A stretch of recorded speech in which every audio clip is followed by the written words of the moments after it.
పేదలకు అణగారిన వర్గాలకి ఈ 11 సంవత్సరాల్లో ఏం చేశామనేది మీకు ఇప్పుడు చూపిస్తాం.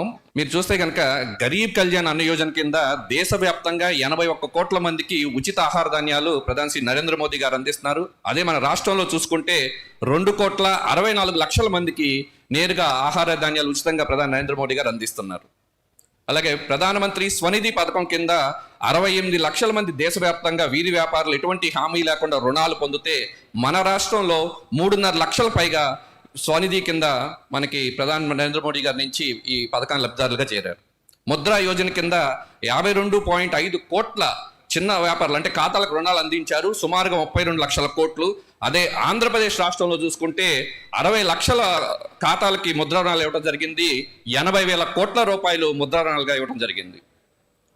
అలాగే మీ అందరికీ తెలుసు, ఎన్నో సంవత్సరాలుగా బడుగు బలహీన వర్గాల కళ అది జాతీయ వెనకబడిన వర్గాల జాతీయ కమిషన్కి రాజ్యాంగ హోదా కల్పించాలని ఇందాక మన లక్ష్మణ్ గారు చెప్పినట్టు అది కూడా మోదీ గారు ఆ కళను సాకారం చేశారు.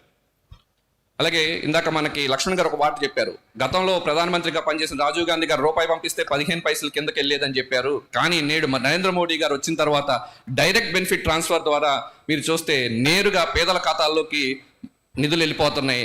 ఇప్పుడు అవినీతికి ఆస్కారమే లేకుండా ఉంది. ఎంత వెళ్ళిందనే అక్కడ ఫిగర్ మీకు చూపించడం జరిగింది. 44 లక్షల కోట్ల రూపాయలు నిధులు నేరుగా ఎవరైతే లబ్ధిదారులు ఉన్నారో వారి ఖాతాలకే వెళ్తాం జరిగింది. అలాగే స్వచ్ఛ భారత్ పథకం కింద 12 కోట్లకు పైగా మరుగుదొడ్ల నిర్మాణం జరిగింది. మన రాష్ట్రంలో కూడా సుమారు 75 లక్షల పైగా నిర్మాణం జరిగింది. 15 కోట్ల ఇళ్లకు జల్ జీవన్ మిషన్ కింద హర్ ఘర్ జల్ కింద కుళాయి కనెక్షన్లు ఇవ్వడం జరిగింది. మన రాష్ట్రంలో 39 లక్షల కనెక్షన్లు ఇవ్వడం జరిగింది. అలాగే ప్రధానమంత్రి ఆవాస్ యోజన కింద 4 కోట్ల పైగా దేశవ్యాప్తంగా ఇళ్ల నిర్మాణం పూర్తయింది. మన రాష్ట్రంలో రాష్ట్రంలో ప్రభుత్వం వల్ల ఇబ్బందులు కానీ అయినా కూడా 10 లక్షల ఇళ్ళు దేశవ్యాప్తంగా రాష్ట్ర వ్యాప్తంగా నిర్మాణం జరిగాయి. కేవలం విశాఖపట్నంలోనే 1,74,000 ఇళ్ళు మంజూరు అవుతే 59,000 ఇళ్ళు నిర్మాణం పూర్తయింది. రైతుల కోసం మీ అందరికీ తెలుసు, మోదీ ప్రభుత్వం అంటే అందరూ కూడా రైతు ప్రభుత్వం అని చెప్తారు. రైతులకి ఏం చేశామనేది సంక్షిప్తంగా. రైతులకి 2013-14 బడ్జెట్తో పోల్చుకుంటే 2025-26 లేటెస్ట్ బడ్జెట్ 5 రెట్లు ఎక్కువ, వ్యవసాయ బడ్జెట్ 5 రెట్లు ఎక్కువ. అదే మోదీ గారి సంకల్పాన్ని సూచిస్తుంది. పిఎం కిసాన్ పథకం కింద రైతులకి 3.7 లక్షల కోట్ల రూపాయలు నేరుగా పంపిణీ చేశారు. ఇందాక మనకు లక్ష్మణ్ గారు చెప్పినట్టు 11 కోట్ల మంది రైతులకి నేరుగా ఈ నిధి వెళ్తుంది. రాష్ట్రంలో 41 లక్షల మంది రైతులకి నిధి వెళ్తుంది. కిసాన్ క్రెడిట్ కార్డు పరిమితిని 3 లక్షల నుంచి 5 లక్షలకు పెంచారు. దీంట్లో చాలా వస్తుంది.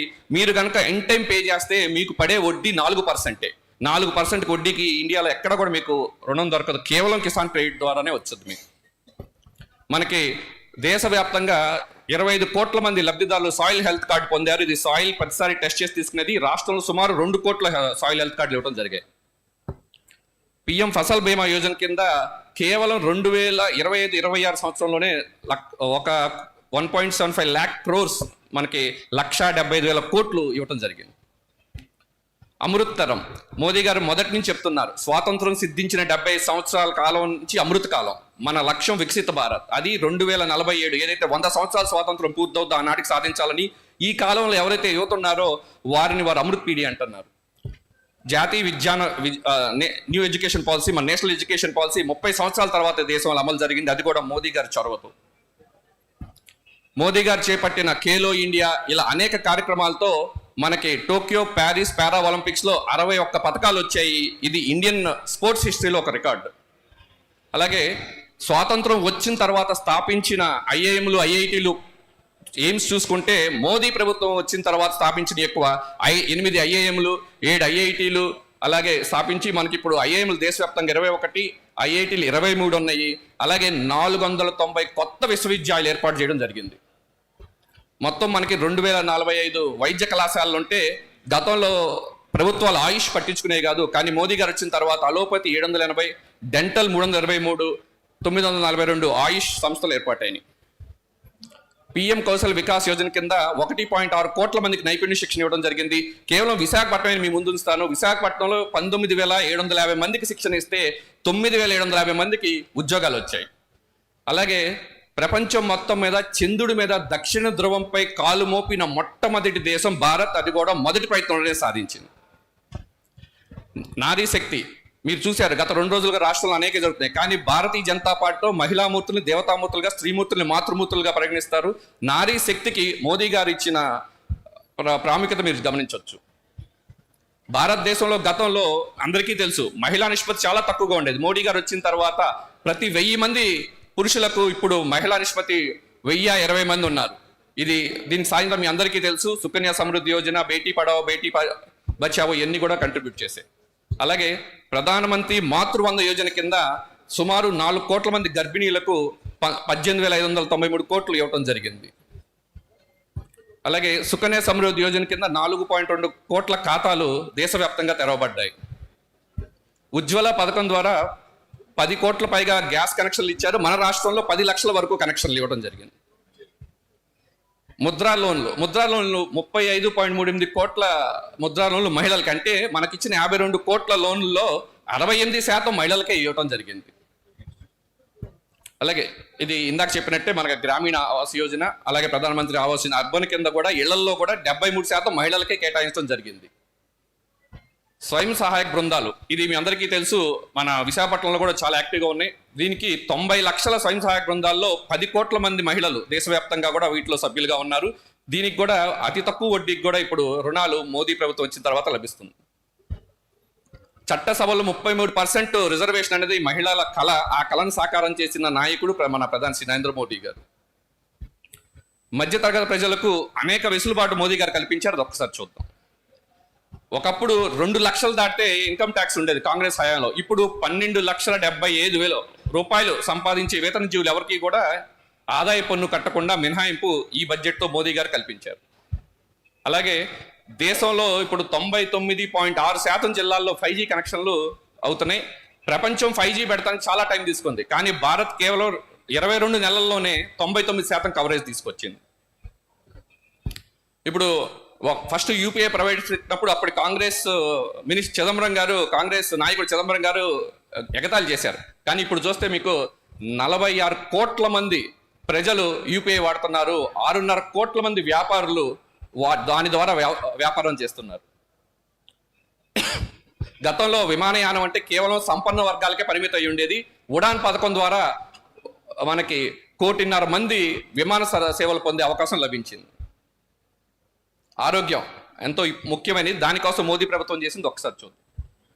ఆయుష్మాన్ భారత్ హెల్త్ కార్డులు దేశవ్యాప్తంగా 77 కోట్ల మందికి ఉచిత ఆరోగ్య ఇన్సూరెన్స్ మనం కల్పిస్తుంది. అలాగే ప్రస్తుతం వరకు మీరు చూస్తే ఆయుష్మాన్ భారత్ కింద 9 కోట్ల పైగా ఆసుపత్రి ప్రవేశాలు జరిగాయి. సుమారు 1,30,000 కోట్ల రూపాయలు వాళ్ళు ఉచితంగా ఆరోగ్య సేవలు పొందారు. ఆయుష్మాన్ వయోవందన ఎంతమంది ఉన్నారని ఒకసారి చూపించి 50 లక్షల మంది సీనియర్ సిటిజన్స్. మిషన్ ఇంద్రధనుష్ ద్వారా 6,70,000 మందికి 6.78 కోట్ల మందికి వ్యాక్సిన్ చేసాం. ఆ విషయాలు జనౌషధి కేంద్రాల ద్వారా 16,000 జనౌషధి కేంద్రాల ద్వారా మీకు ఉచిత మందులు. దేశ రక్షణ అందరికీ తెలుసు. పహల్గాం తర్వాత భారత్ ప్రతిస్పందన ఎంత వేగంగా ఉందనేది. సో ఆపరేషన్ సింధూర్ ద్వారా మనం తీవ్రవాదుల స్థావరాలే కాదు, అక్కడ పాకిస్తాన్ బేసెస్ కూడా కొట్టాము. ఇప్పుడు ప్రపంచం అంతా ఒకటే చెప్తుంది, make in India tested in Pakistan trusted by world.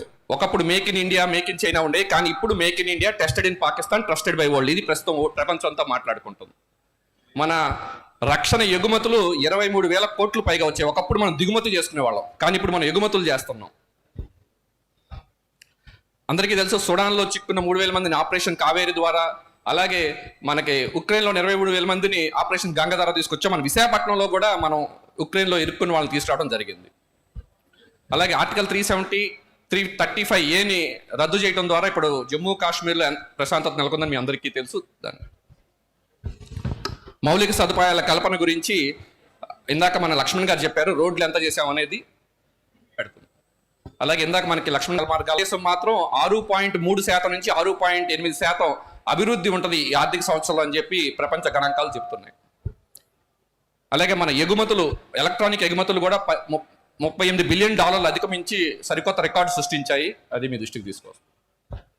Performance linked incentive పథకం, ఈ పథకం ద్వారా మీరు చూస్తే 14 లక్షల కోట్ల ఉత్పత్తులు వచ్చాయి, 5 లక్షల కోట్లు ఎగుమతులు జరిగాయి, 11 లక్షల ఉద్యోగాల కల్పన జరిగాయి. ఇది నరేంద్ర మోడీ గారు తీసుకొచ్చిన ఒక అత్యున్నత పథకం. ఇందాక లక్ష్మణ్ గారు చెప్పారు ఈశాన్య భారతం గురించి, కాబట్టి నేను దాని గురించి మరొకసారి ప్రస్తావించను. ఈశాన్య భారతాన్ని మన దేశంతో అనుసంధానం చేస్తూ చేపట్టిన అన్ని కార్యక్రమాలు ఇక్కడ ఉన్నాయి.